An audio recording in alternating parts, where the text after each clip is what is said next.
All right, crew, for our cable bilateral stance single arm row, we're gonna set up a low attachment point either with a cable or a band.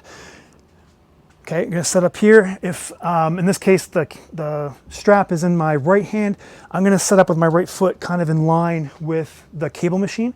Okay, just so you're not, you can do it this way too if you have the ability to do so with your cable or your band. I just prefer to kind of be in line with it. That's just me.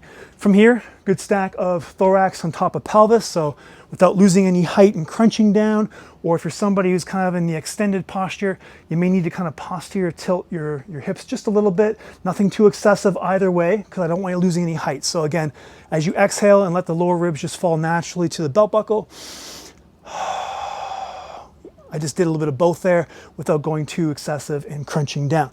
Okay, so once you kind of get that good stack, good athletic stance and leaning forward, non-loaded arm is going to be out in front. What I want you to do is shoulders down away from the ears.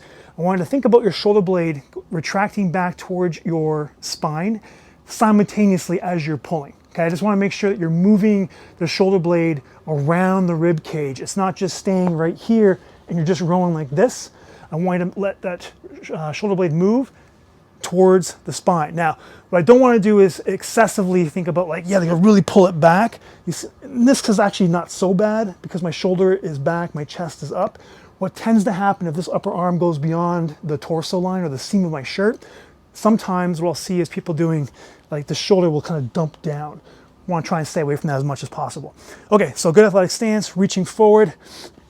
Just let that shoulder blade wrap towards the spine, and then when you kind of stretch out the arm, the shoulder blade is going to wrap around the rib cage until you get to that stretch position. You don't need to go any further to stretch, excessively. Just let it come down to what's natural, and then from here, pull it back. Key here is maintain that good posture. Don't get into that extended posture, which I think I was probably slipping into a little bit. Okay, so just make sure you maintain that as you row. And again, this is not a rotation drill. Okay, it's trying to keep everything nice and tight, core tight, everything stable, and just rowing with one arm. Guys, that is your cable bilateral stance single arm row.